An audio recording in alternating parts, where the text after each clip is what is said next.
Gostaria de fazer a leitura nessa manhã do capítulo 16 da Epístola aos Romanos.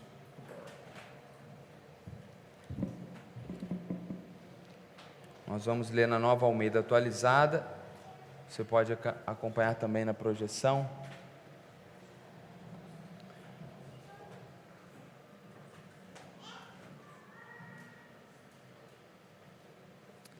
Recomendo-lhes a nossa irmã Febe, que está servindo na igreja de Cencreia, para que vocês a recebam no Senhor como convém aos santos e a ajudem em tudo o que de vocês vier a precisar, porque ela tem sido protetora de muitos, inclusive de mim.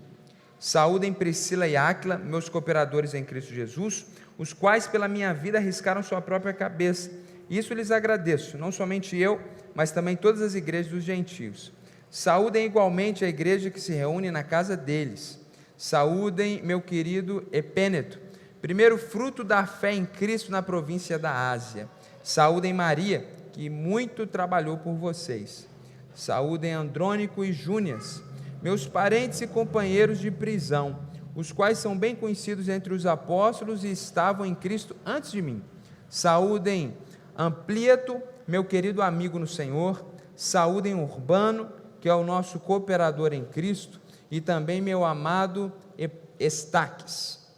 Saúdem Apeles, aprovado em Cristo. Saúdem os da casa de Aristóbulo. Saúdem meu parente Herodião. Saúdem os da casa de Narciso, que estão no Senhor. Saúdem Trifena e Trifosa, as quais trabalham no Senhor. Saúdem a querida Pérside, que também muito trabalhou no Senhor. Saúdem Rufo, eleito no Senhor, e igualmente a mãe dele, que também tem sido mãe para mim. Saúdem Assíncrito, Flegonte, Hermes, Pátrobas, Hermas e os irmãos que se reúnem com eles. Saúdem Filólogo, Júlia, Nereu e sua irmã, Olimpas e todos os santos que se reúnem com eles. Saúdem uns aos outros com um beijo santo. Todas as igrejas de Cristo mandam saudações. Irmãos, peço que notem bem aqueles que provocam divisões e escândalos em desacordo com a doutrina que vocês aprenderam. Afastem-se deles, porque esses tais não servem a Cristo nosso Senhor, e sim a seu próprio ventre. Com suaves palavras e lisonjas enganam o coração das pessoas simples, pois a obediência de vocês é conhecida por todos. Por isso, me alegro por causa de vocês. Quero que sejam sábios no que diz respeito ao bem e simples no que diz respeito ao mal. E o Deus da paz, em breve, esmagará Satanás debaixo dos pés de vocês. A graça do nosso Senhor Jesus Cristo esteja com vocês. Timóteo, meu cooperador, manda saudações, assim como Lúcio, Jason e Sosípatro, meus parentes. Eu, Tércio, que escrevi essa carta, mando saudações no Senhor. Gaio, meu hospedeiro, e toda a igreja manda saudações. Também manda saudações Erasto, tesoureiro da cidade, o irmão Quarto. A graça de nosso Senhor Jesus Cristo esteja com todos vocês. Amém. Ora, ao Deus que é poderoso para confirmar vocês segundo o meu evangelho e a pregação de Jesus Cristo, conforme a revelação do mistério guardado em silêncio desde os tempos eternos, e que agora tornou-se manifesto, e foi dado a conhecer por meio das escrituras proféticas, segundo o mandamento do Deus eterno, para a obediência da fé entre todas as nações, a este Deus único e sábio, seja dada a glória, por meio de Jesus Cristo, para sempre. Amém. Meus irmãos, chegamos finalmente ao último capítulo da Epístola aos Romanos. Você que não acompanhou a exposição do livro, você pode acompanhar as exposições lá no YouTube, no Spotify, no Deezer, e acompanhar todo o livro. Do capítulo 1 até o capítulo 11, nós vimos o apóstolo Paulo explicar o que é o Evangelho. E detalhe, do 9 ao 11, ele, na tentativa, inspirado pelo Espírito, consegue de explicar o que acontece com os judeus, uma vez que a graça de Jesus é para todos. Ele acaba nos ensinando uma faceta do Evangelho que não é muito enfatizado por outros autores bíblicos, que aponta para a soberania, para a livre graça de Deus, para a eleição e coisas profundas do Evangelho. Depois de explicar então o que é o Evangelho, do capítulo 12 até o capítulo 15, ele vai mostrar que não adianta a gente ter a cabeça cheia de teologia, se a nossa prática de vida no dia a dia não condiz com essa teologia. Que a gente precisa ter ortodoxia, mas a palavrinha nova que os teólogos brasileiros estão usando, precisamos ter ortopraxia, ou seja, não só um caminho correto de entendimento, mas uma prática correta. Então, no capítulo 16, depois de explicar como a gente vive o Evangelho até o capítulo 15, ele vai no capítulo 16 fazer recomendações, na verdade, recomenda a nossa irmã Febe, depois faz a saudação a muita gente conhecida, até parente dele, que eram membros lá na igreja em Roma, e vai trazer alguns conselhos contra a divisão e escândalos na igreja, manda alguns cumprimentos dele e por parte das pessoas que estavam com ele, e termina com uma doxologia. A palavra doxa em grego é glória, e isso é comum nas cartas de Paulo e até em outros escritores, você terminar o livro glorificando a Deus para mostrar e apontar que tudo que foi escrito para a glória de Deus. Quando a gente lê o final dessa carta, a gente chega aqui no último capítulo, a pergunta que geralmente a gente faz é: será que Deus quer falar alguma coisa com a gente nesse capítulo aqui, ou foi só para finalizar mesmo? O que ele tinha que falar já foi falado. Eu garanto a você que mais do que uma lista de sugestão de nomes para os seus filhos, esse capítulo aqui tem uma grande verdade espiritual para você.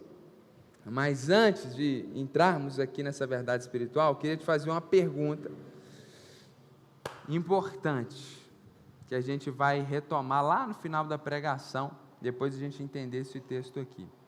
Você já se sentiu de lado em algum novo contexto social? Ou seja, lá na sua vida acadêmica, quando você entrou na faculdade, ou quando você mudou de escola, mudou de turma, aí o adolescente, você já se sentiu deixado de lado, desconsiderado?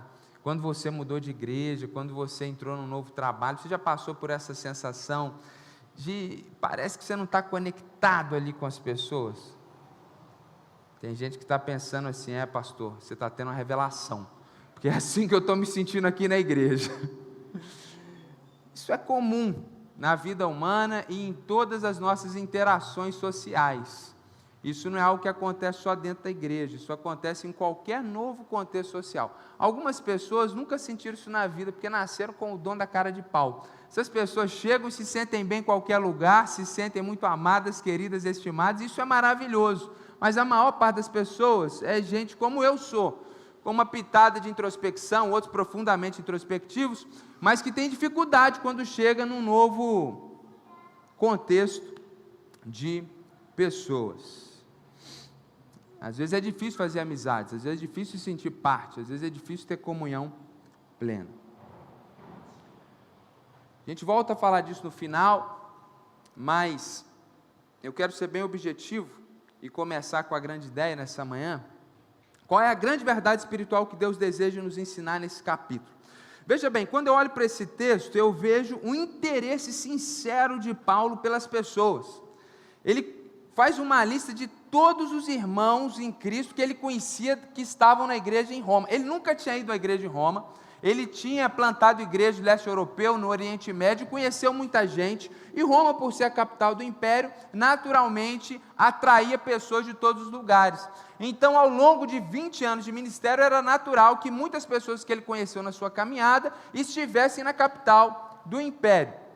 Então, ele faz uma longa e extensa lista e cumprimenta, fala um pouquinho de cada um. A gente não tem tempo para falar dos detalhes aqui, mas é muito interessante se a gente tivesse tempo para falar de cada peculiaridade de cada um, em cada contexto que ele conheceu aqui. Tem muita riqueza aqui, mas a gente não tem tempo para isso nessa manhã. Mas o que a gente percebe é um interesse sincero dele cumprimentar essas pessoas que ele conhece, e por outro lado, todo mundo que estava com ele ali, a igreja onde ele se reunia, os parentes que estavam com ele, Timóteo, que era o seu colaborador missionário junto com ele, estava presente, todo mundo também quer mandar um abraço para a igreja de Roma, até o amanuense, que é o indivíduo que escreveu a carta. Paulo foi ditando e esse indivíduo foi escrevendo a carta, era uma profissão da época, não que Paulo fosse analfabeto, mas possivelmente pelo contexto. Muitos dizem que o espinho na carne, por exemplo, de Paulo era uma doença nos olhos, até por ele escrever em outra carta, que ele assina com letras garrafais. Então, a gente não sabe o motivo, mas ali ele tem um homem profissional que está escrevendo aquela carta de forma profissional. Até esse homem quer mandar um abraço para a igreja que está em Roma. A gente vê um interesse mútuo, um interesse sincero nessas saudações, cumprimentos e recomendações. E por outro lado, a gente vê um conselho no meio disso tudo contra divisões na igreja e contra escândalos que iam gerar divisões. E ele termina então glorificando a Deus. O que eu aprendo, o que Deus falou no meu coração, que eu quero compartilhar contigo a partir desse texto, a grande ideia dessa manhã, é que Deus é glorificado quando uma igreja vive em comunhão. Comunhão pode ser resumido em interesse sincero, que a gente vê aqui enfaticamente. Essa lista que parece até enfadonha, para quem não conhece a trifena e a trifosa, por que precisava falar esse tanto de nome? Cara exaustivo, cara chato, mas isso mostra para nós o interesse dele, de se lembrar de cada um pelo nome. Então comunhão é isso, é esse interesse sincero, e a gente vê Deus sendo glorificado no final de todas as coisas. Então é sobre isso que a gente quer falar nessa manhã, que Deus é glorificado quando uma igreja vive em comunhão. E uma igreja que vive em comunhão é uma igreja, assim como Paulo, onde os seus membros têm interesse sincero uns pelos outros. A gente vê Paulo no verso 1 até o verso 2 recomendando a irmã Febe. Fica claro que ela era uma irmã com posses, possivelmente a igreja onde Paulo estava se reunia na casa ou nas posses dela. E essa irmã, justamente por ser uma mulher de posse, muito possivelmente viúva, ela estava indo numa viagem a Roma, por ser uma pessoa de recursos, por outros motivos, muito possivelmente, e foi providencial, então, que Paulo enviasse a carta que ele estava escrevendo com ela. Por isso que ele faz a recomendação: vocês recebam a irmã Febe, ela é uma mulher de Deus, a igreja se reúne na casa dela, ela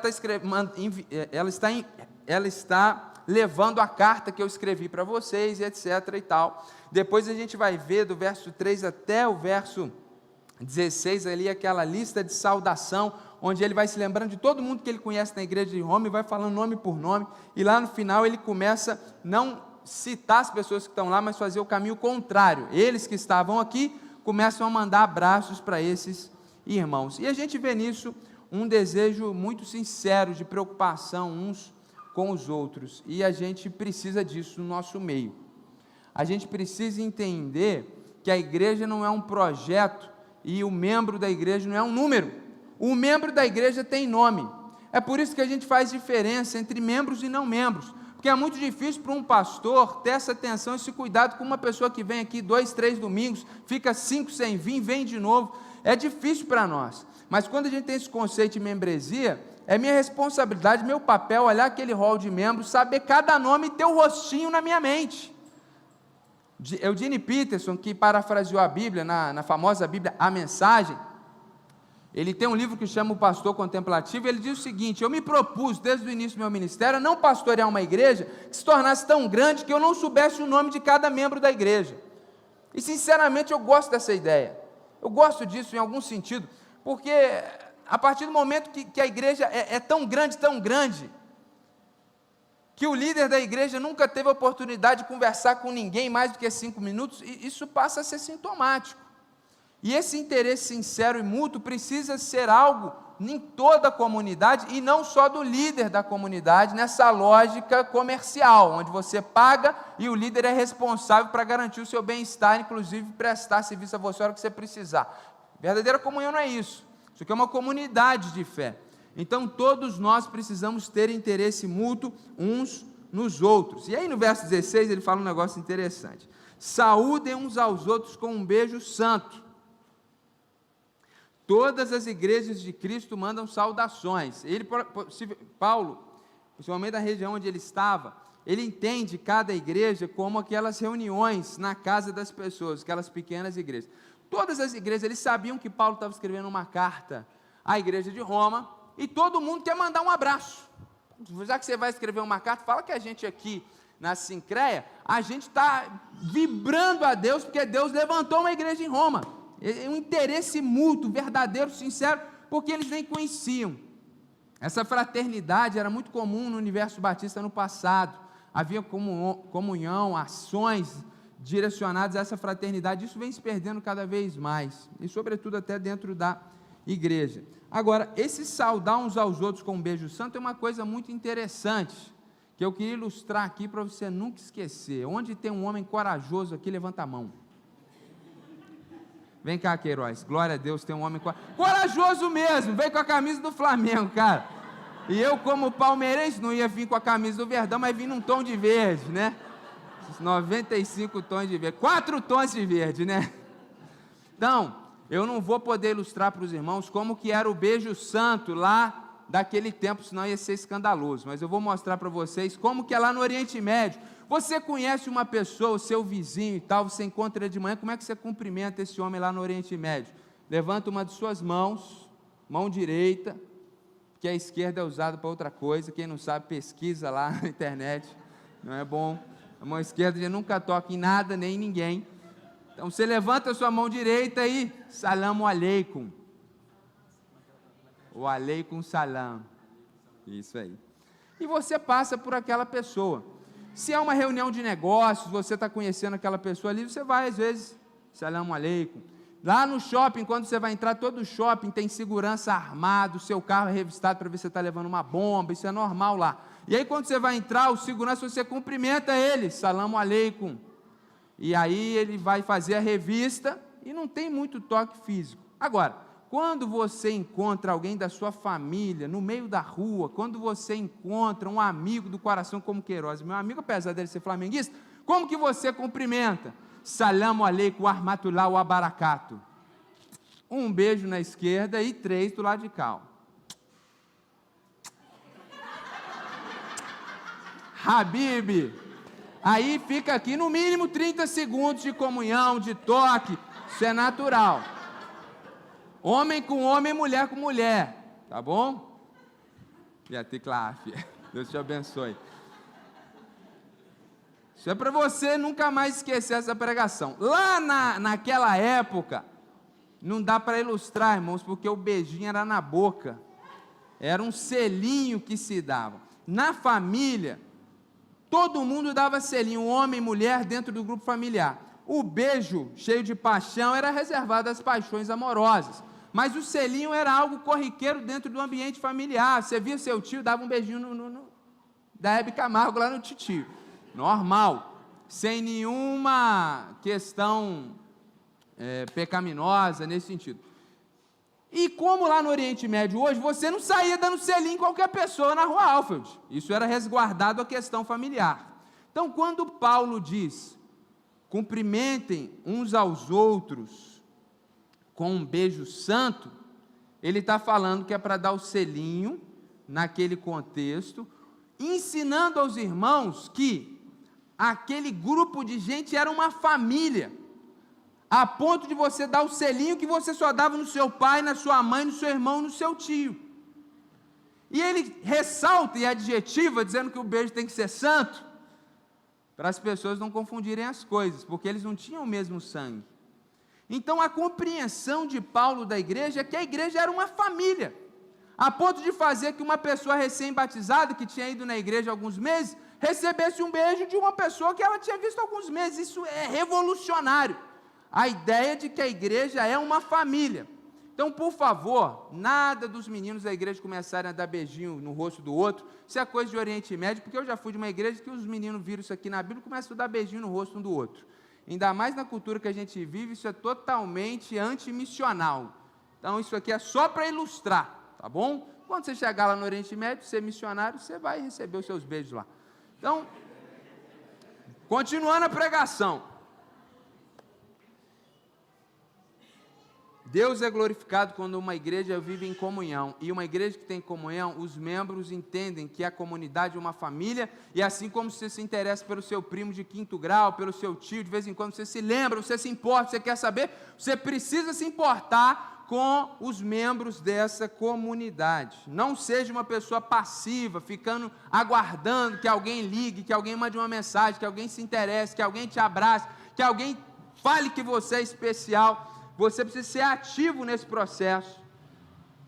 E para quem tem dúvida de como fazer isso, é muito simples. É só na hora do culto, você não sair correndo, você fica aqui E se ninguém te notar, você nota alguém. Você faz uma pergunta, você pergunta o nome, você pergunta se a pessoa é membro da igreja há muito tempo, você pergunta como que ela se converteu, ela vai te dar o testemunho dela, e assim você vai conhecer pessoas de forma ativa. Você precisa se interessar, você precisa se importar com as pessoas e não ficar nessa posição passiva. Uma igreja também permanecerá em comunhão, não só os membros tendo essa ação ativa de interesse mútuo, mas afastando os falsos irmãos que desejam o próprio bem e não de Cristo. Isso aqui é muito paradoxal, inclusive. Verso 17, ele diz o seguinte: irmãos, peço que notem bem, fica de olho, gente, naquele pessoal que está na igreja para provocar divisão e escândalo. Qual que é a ideia do escândalo? A palavra escândalo aqui é aquela mesma que Jesus usou lá no Evangelho, que às vezes é traduzido como tropeço. Então, aquelas pessoas que estão na igreja e vai fazer os outros tropeçarem na fé, por causa do seu mau testemunho. Já viu aquela história? Poxa, eu estava vindo lá na igreja, mas aquele irmão lá disse que é irmão, mas é isso, é aquilo. São as pessoas que trazem tropeço. É aquela pessoa que está ali na comunidade, fica falando historinha, inventando história, com a língua grande, arruma um problema, faz o outro tropeçar na fé. É aquela pessoa que está ali, começa a ver problema e contar os problemas que existem, que não existem, da igreja para o outro, e está colocando um tropeço. A pessoa começa a caminhar, ela desanima. E elas trazem também não só escândalos, mas elas trazem também divisões. É aquele versículo de Gálatas 5, 19 e 20, das obras da carne, quando ele fala de facções, divisões, é essa palavra aqui. São pessoas que, por causa de, aqui no contexto, ensinarem falsas doutrinas, vão fazer com que a igreja se divida.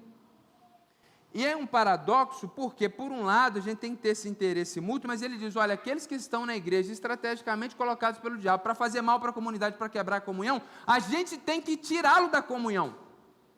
Então a gente precisa fazer uma poda nas pessoas que vão nos fazer mal e vão atrapalhar o corpo, porque esses tais não servem a Cristo. Por isso que a gente pode fazer a disciplina bíblica e cirúrgica com tranquilidade, porque eles não são servos do Senhor Jesus Cristo, mas eles são servos do seu próprio ventre.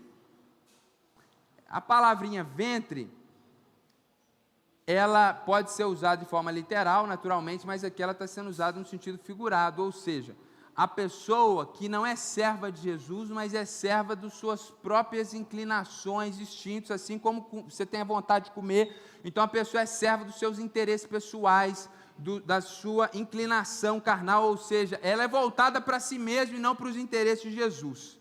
Essas pessoas que estão dentro da igreja voltadas para os seus interesses pessoais, e aí elas vão ensinar heresias, dividir a igreja, dividir a comunidade, gerar problemas, essas pessoas devem ser afastadas da comunidade.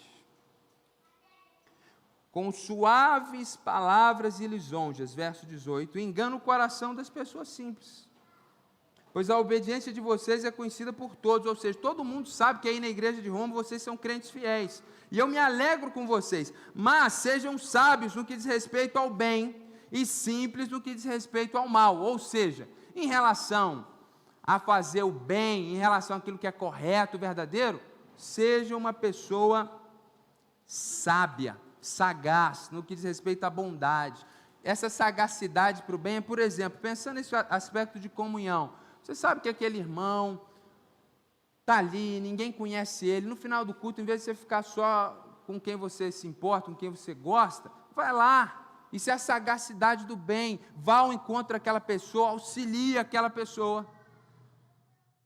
Essa estratégia de não ir embora, ficar, fazer perguntas e conhecer pessoas, é a sagacidade do bem, é você usar a estratégia para a comunhão. Agora, por outro lado, naquilo que é ruim, naquilo que é mal, você tem que ser simples, você tem que ser inocente. Para as coisas relacionadas à maldade, para o maquiavelismo e para qualquer coisa que não presta, a gente tem que ser inocente, igual criança. Essa é a ideia aqui do texto. E aqui é muito interessante até, porque a igreja atual, ela tem um inclusivismo desprovido de sabedoria, que traz muitos prejuízos à comunidade. Então essa ideia de, não, a pessoa chegou, a gente tem que incluir ela. Isso não existe na Escritura, em nenhum lugar. Então a pessoa chegou, a gente vai conhecê-la. Se não é batizada, ela tem que dar evidência da sua salvação. Se ela é cristã, ela tem que passar um processo para ver se ela pode ou não pode ser parte da comunidade. Por que a gente tem escândalos de pedofilia, de roubo, de assalto dentro da comunidade, aos montes? Por causa desse espírito inclusivista que tem prevalecido na comunidade. A pessoa chegou, a gente tem que incluir. E é um absurdo pensar até que as pessoas incluem os outros, dando a ela funções como ministrar o louvor. Como dar oportunidade para a pessoa vir aqui falar alguma coisa da Bíblia. Isso é um atentado à comunhão da igreja. É por isso que você tem divisões aos montes, é por isso que existem mais de 200 igrejas de fora. Porque qualquer um que tem uma oportunidade de ler e discorda do pastor, ele se sente apto para plantar uma comunidade, por causa desse inclusivismo errado. A gente tem que ser sábio na hora de fazer o bem, na hora da comunhão. Esse inclusivismo em nome do amor, desprovido de sabedoria, não é correto. É por isso que existe a doutrina da disciplina bíblica. Então, uma igreja que permanece em comunhão, ela se afasta dos falsos irmãos, ela protege a verdadeira comunidade dos falsos irmãos. E os falsos irmãos são aqueles que desejam o bem próprio e não o bem de Cristo. E também, uma igreja permanecerá em comunhão, conhecendo, vivendo e perseverando no verdadeiro evangelho. Isso é muito importante. Então, no verso 17 a 19, fica claro que aqueles falsos irmãos que iam trazer divisões e tropeços, eram pessoas que com palavras, ou seja, falsos mestres, falso evangelho, estavam comunicando na igreja e gerando problemas. Lá no verso 25, o texto bíblico diz: ao Deus que é poderoso para confirmar vocês, ou seja, efetivar a comunidade, a igreja, a espiritualidade, confirmar a salvação, segundo o meu evangelho e a pregação de Cristo Jesus. Ou seja, Deus vai nos confirmar, Deus vai nos manter de pé e unidos, segundo o evangelho. O que une uma igreja é o evangelho. E isso é uma coisa muito interessante. Não são os nossos interesses pessoais que nos unem em comunidade. Tem gente aqui de várias perspectivas políticas, de várias perspectivas futebolísticas, tem gente aqui de várias classes socioeconômicas. Isso é normal, isso é natural. Na verdade, quanto mais pluralidade nesse sentido na comunidade, mais a igreja reflete a igreja celestial, que vai herdar novos céus e nova terra. Pessoas de diferentes etnias. Agora, não é isso que nos une. Associações são formadas na nossa sociedade nesse agrupamento de pessoas que têm interesses em comum. Então você tem as associações, você tem os grupos que vão se formando de futebol, de pesca, de estudo, até acadêmico, unidos em interesse comum. A igreja é um lugar que vem gente de todo tipo, de várias perspectivas, de várias origens, porque o que nos une é Jesus e o Evangelho.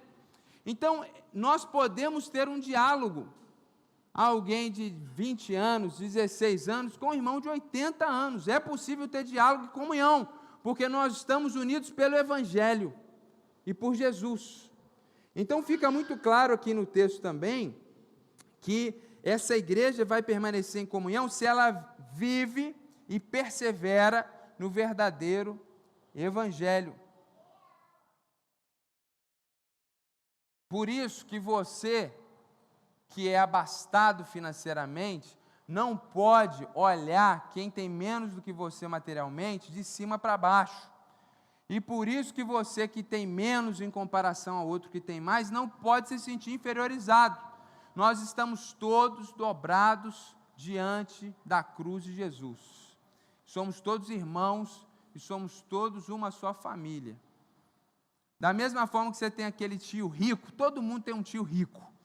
E você chega na casa dele e é bom ir lá, e você fica à vontade na casa dele, não fica constrangido, apesar dele ter muito mais do que você, mas ele é da sua família. Assim também precisa ser na comunidade cristã. Você não pode ficar se sentindo inferiorizado, porque isso é tão pecaminoso como aquela pessoa que se sente superior. Nós somos todos um só corpo em Cristo Jesus. Nós estamos unidos pelo Evangelho.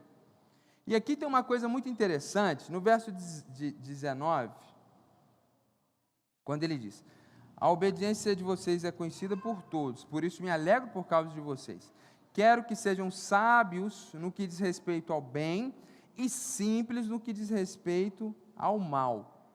Essa ideia de simplicidade, de bondade e maldade, como você se relaciona com isso, nos faz lembrar, e muito possivelmente Paulo tinha isso em mente quando ele escreveu, ao nosso ancestral comum, Adão e Eva, que estavam diante do bem e do mal, e não agiram dessa forma, não foram simples em relação ao mal, no sentido de deixar aquilo de lado, mas que quiseram dominar o mal, e comeram do fruto do conhecimento do bem e do mal, por causa da serpente que os influenciou, e essa serpente influenciando eles, fez com que a comunhão do casal fosse quebrada, e a comunhão do casal para com Deus fosse quebrada.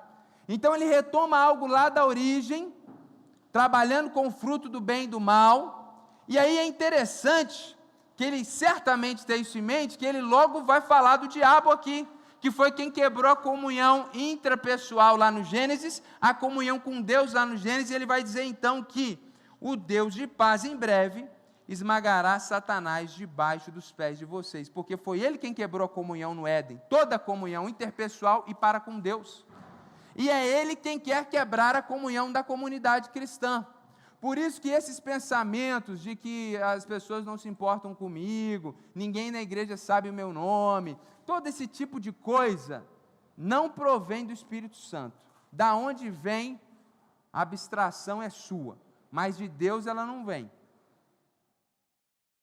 E certamente quem se agrada com isso é Satanás, na quebra da comunhão, na destruição da família biológica e da família de Deus. Então, ele tem em mente a profecia de que o filho da Eva iria esmagar a cabeça da serpente. Isso de fato se cumpriu em Jesus. O que é glorioso agora é que esse Deus de paz encarnado em Jesus, que destruiu a Satanás, irá um dia esmagar Satanás debaixo dos nossos pés, ou seja, nos dará vitória contra toda tentativa do diabo contra as nossas vidas, e no contexto que atenta contra a comunhão da igreja. Por quê? Quantas vezes a comunhão da igreja não é quebrada? Quanta gente está aqui hoje, porque um dia a comunhão foi quebrada lá atrás, e isso machucou a gente, e quantas vezes com isso o diabo não nos tentou tirar da presença de Deus, mas o Espírito Santo nos traz, o Espírito Santo nos recoloca, ele nos reinsere, ele gera nova comunhão, e no final, independente de qualquer coisa, estaremos em eterna e profunda comunhão, uns com os outros, e com o nosso Senhor Jesus eternamente. Essa ideia de pisar na cabeça do outro é uma imagem bélica muito comum naquele contexto que era muito mais bélico que o nosso. Você humilhava o seu inimigo pisando na cabeça dele. Então, é um texto que aponta para essa vitória da comunhão verdadeira através da ação do próprio Deus. E você que está aqui nessa noite, nessa manhã, vem à noite também, vai ser bom.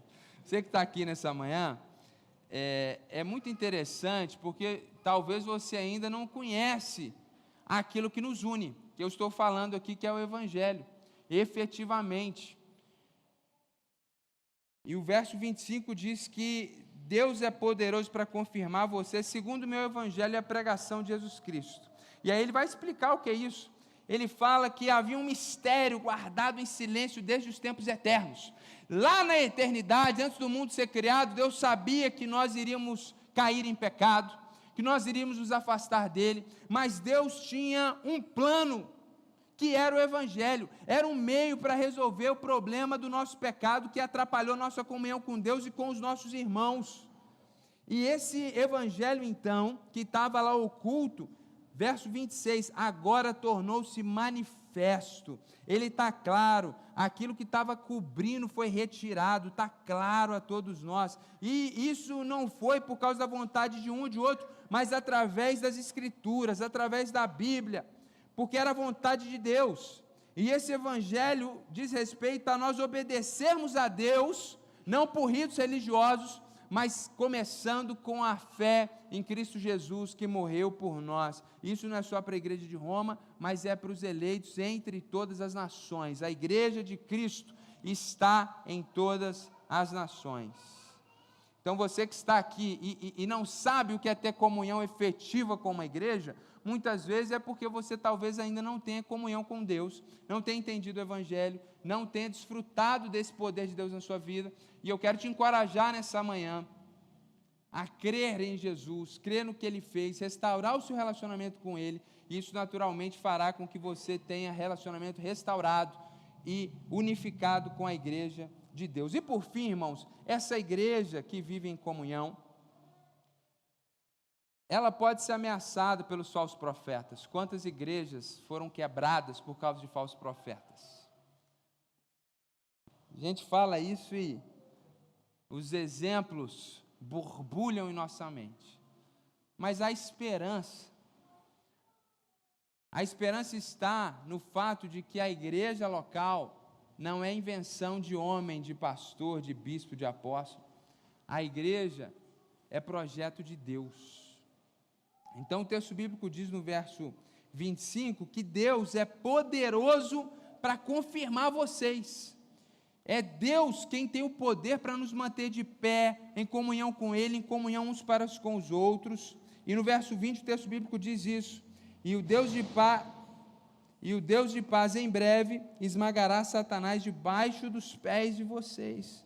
Ou seja, nós teremos vitória eterna, e a nossa comunhão, ela é garantida pelo próprio Deus. Deus guarda o seu povo em comunhão. É por isso que os verdadeiros cristãos, às vezes eles tropeçam por causa de falsos profetas, às vezes acontecem situações na vida, e a gente fica um tempo sem congregar, mas a gente não consegue. É um negócio doido, porque é celestial mesmo. Um verdadeiro cristão, ele não consegue ficar sem comunhão, e a gente fica incomodado quando a gente não está em plena e profunda comunhão. E aí, o problema é que às vezes a gente começa a pôr a culpa no outro. Mas o que eu quero destacar agora é que isso nos incomoda efetivamente, porque Deus é glorificado quando uma igreja vive em comunhão. Então, uma igreja que vive em comunhão, recapitulando para a gente finalizar, é uma igreja que os seus membros possuem interesse sincero uns com os outros. Uma igreja que vive em comunhão, que glorifica a Deus com essa comunhão, é uma igreja que precisa tomar cuidado com os falsos irmãos, que desejam o bem próprio e não de Cristo, porque eles ameaçam a nossa comunhão. E uma igreja permanecerá em comunhão, conhecendo, vivendo e perseverando no verdadeiro Evangelho, e até a gente retoma aqui a estrutura do livro de Romanos, que é isso, é conhecer o Evangelho de 1 a 11, é viver o Evangelho de 12 a 15, e viver em comunhão no capítulo 16, então é perseverando no verdadeiro Evangelho que a gente se mantém unido, porque é isso que nos une, e a esperança, a certeza de que Deus é poderoso para guardar o seu povo em comunhão. E aí eu volto na pergunta que eu fiz lá no início: você já se sentiu de lado em um novo contexto social? É difícil fazer amizade? Como eu disse, é natural em toda organização humana, e naturalmente isso acontece também na igreja, é muito comum. Eu sempre recebo queixas de algumas pessoas que estão chegando, não todas, de que está difícil se inserir, está difícil a comunhão. Isso é natural, isso não é um problema só seu, isso é um problema de qualquer ser humano, com exceção dos dotados da cara de pau, que é a minoria da população, te garanto, quando chegam em qualquer outra organização humana. Isso não é um problema só seu, isso não é um problema só da igreja. Como que isso é quebrado? Com proatividade e tempo. Ninguém faz o melhor amigo com 5 minutos. Ninguém constrói intimidade vindo 1h30 nesse espaço, indo embora para casa, às vezes antes do culto terminar. É impossível. Eu sinceramente acredito mais que Deus pode fazer um milagre nos nossos dias, como curar um câncer, levantar um paralítico, do que uma pessoa que vem aqui 1h30 na semana, ficar íntima de todas as pessoas. Eu não acredito nisso. Eu não tenho fé para isso. Apesar de ter fé para morto ressuscitar. Então é necessário proatividade, é necessário tempo. E tempo, é 1 ano, é 2 anos. Nós vivemos numa cultura imediatista, e a gente está impregnado de redes sociais, onde a gente faz um amigo com um clique. Miseráveis homens que somos. Que tragédia, que cultura tenebrosa, né? até gostei mais do Instagram, porque não é mais amigo, né? É seguidor. É mais coerente.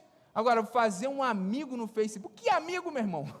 Que amigo? E a gente acha que a igreja é assim, vai vir, vai pegar essa fichinha, vai dar um clique. Agora eu tenho 276 novos amigos. Isso não existe. É necessário tempo, 1 ano, 2 anos, 3 anos. A gente tem que começar a pensar as coisas da forma correta. E o mais importante, Paulo termina a carta dele com uma doxologia, ele termina glorificando a Deus, por tudo que ele falou, por tudo que Deus é, e eu quero aplicar especificamente ao que ele acabou de dizer, que é em relação à comunhão. É muito importante você entender isso. Põe a grande ideia lá de novo, Gabriel, por favor. A questão da comunhão na comunidade não é para você se sentir melhor, não é para o seu bem-estar. Isso é muito bom. Ter comunhão para se sentir bem é muito bom. Mas uma igreja que está em comunhão, mais do que fazer os seus membros felizes, é uma igreja que glorifica a Deus. É por isso que você não toma um caminho sábio quando você se coloca nesse caminho passivo, de supor que as pessoas têm que chegar até você, que as pessoas têm que inserir. Isso reflete uma lógica de quem é apaixonado pelo próprio ventre. Você acha que você é tão especial que todo mundo tem que chegar a você, que todo mundo tem que saber o seu nome, que todo mundo tem que te cumprimentar. Ai do irmão se passar do seu lado e não te cumprimentar. Ai do irmão que olha para o lado e não te deu um oi. Quer dizer, isso mostra às vezes que a gente tem uma autoestima, tá alto demais.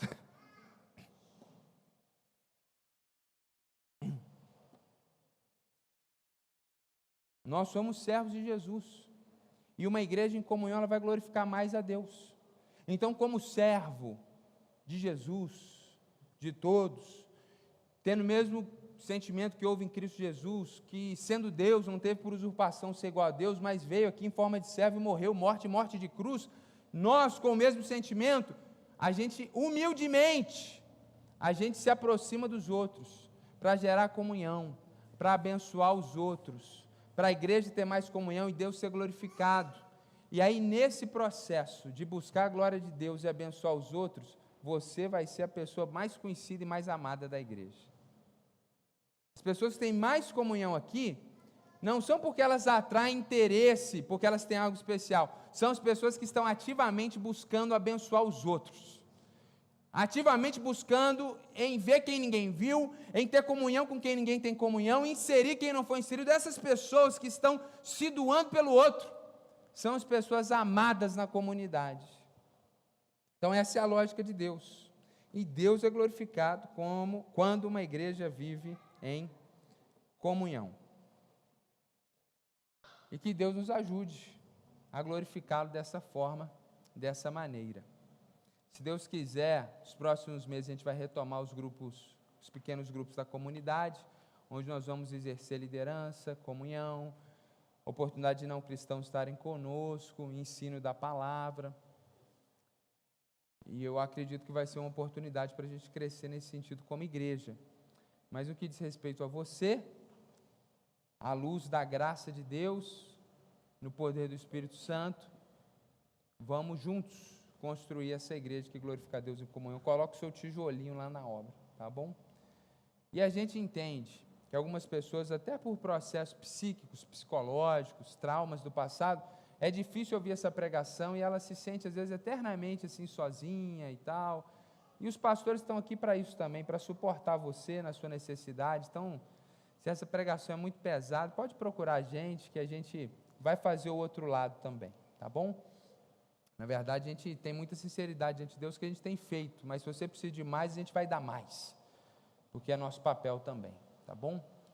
Então nós vamos orar nesse momento. Se Deus permitir, semana que vem, Romanos acabou, a gente vai pregar Lucas de manhã e de noite, durante 2 ou 3 finais de semana, e a gente vai começar pela manhã, se Deus quiser, o livro de Daniel, um livro do Antigo Testamento, um livro que tem uma parte histórica e uma parte apocalíptica. Então vai dar muito trabalho para mim, mas eu estou muito empolgado para pregar esse livro. A gente tem a oportunidade de mesclar Antigo e Novo Testamento. Eu acho que vai ser muito enriquecedor para a comunidade. E olha, eu te garanto que você vai se surpreender. Se você acha que a história de Daniel é para jovem ser fiel na tentação, aliás, né, o pessoal usa as histórias de Daniel. O Daniel já estava com 70 anos, quando aconteceu a maior parte das coisas com ele. Aí vai pregar no culto de jovem. Quer dizer, Daniel foi jovem, mas o homem já é idoso, e eles estão usando o exemplo de Daniel, né? Mas tudo bem, o livro de Daniel vai te surpreender. Você não imagina o que Deus vai falar conosco, umas aplicações aí que o pessoal vai ficar, eu já sei que gente vai ficar até chateada.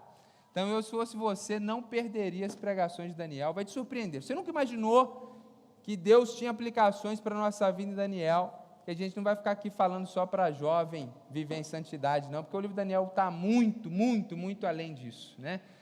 Daniel é um estadista, Daniel é uma pessoa inserida na vida pública, e por aí você vai imaginando. Inclusive, Queiroz, quem sabe a gente não consegue gravar, ainda que não ao vivo, essas pregações, porque realmente serão 11 ou 12 pregações somente, e com um teor muito útil para a igreja, não só do século 21, para a igreja brasileira, inserida exatamente nesse momento que a gente está. Acho que parece que Daniel foi escrito para hoje. Quando a gente começar, você vai entender. Pois bem, à noite, se Deus permitir, a gente vai falar sobre Jesus escolhendo os apóstolos e curando um monte de gente, o pessoal tocando nele, saindo poder. Então, se Deus quiser, 7 horas da noite a gente está aqui. Vamos ficar de pé para a gente orar, enquanto o Ministério de Louvor vem se chegando. Deus abençoe o seu domingo, um excelente almoço para você. Se você sentir a vontade, desejo, vem à noite também, que vai ser uma bênção, se Deus quiser. Se não puder, assista lá em casa o culto, e vamos avançando aí na graça de Deus. Senhor, muito obrigado, porque o sangue de Jesus perdoou a todos nós. Nossas histórias se encontram nisso, se encontram na realidade anterior, em que todos nós éramos pecadores, separados do Senhor, com as nossas vergonhas, com os nossos erros. Mas estando nós mortos em nossos delitos e pecados, o Senhor nos vivificou, Senhor, todos nós, e nós somos muito gratos ao Senhor, porque pela graça nós temos sido salvos, mediante a fé, e muito obrigado porque essa fé e essa graça é um presente do Senhor para nós. Muito obrigado porque somos o que somos pela graça do Senhor. Muito obrigado, Pai, pela comunhão que o Senhor nos tem dado. Nós somos um só povo em Cristo Jesus. Eu sei que a maioria que está aqui pode dizer isso, que tem encontrado na igreja de Jesus, não só nessa igreja local, mas em outros lugares que passaram, amigos mais chegados que irmãos biológicos, porque nós somos irmãos espirituais e vamos herdar o reino dos céus para sempre. Algumas pessoas, Senhor, do nosso sangue, infelizmente não herdarão os céus, mas nós herdaremos juntos. Nós somos uma nova família e nós te agradecemos por isso, Senhor. E eu quero orar, Deus, por esse irmão que tem se sentido largado, que tem se sentido sozinho, para que o Senhor o reconecte, para que o Senhor gere novos relacionamentos, para que não haja ninguém na comunidade se sentindo à margem, e que no que diz respeito à ação de cada um, que cada um possa ser proativo, e que no que diz respeito às nossas ações, que nós possamos contribuir para a construção dessa igreja que vive em comunhão, entendendo que nós precisamos da Tua graça, que o que nos une é o Evangelho, e nós não confundimos comunhão com uniformidade, em ser amigo de todos profundamente, porque isso é impossível racionalmente, mas ter fraternidade, ter comunhão, saber que existem pessoas que se importam, que oram, com quem a gente pode dividir. E nós oramos por isso, Senhor, não para que a nossa igreja seja melhor, não para que a gente se sinta bem, mas porque o Teu nome é mais glorificado dessa forma. A palavra diz, enquanto o Senhor Jesus orava, que as pessoas reconheceriam o Senhor quando visse a nossa unidade, Senhor. Santifica o teu nome no nosso meio. Em nome de Jesus Cristo que nós oramos. Amém, Senhor.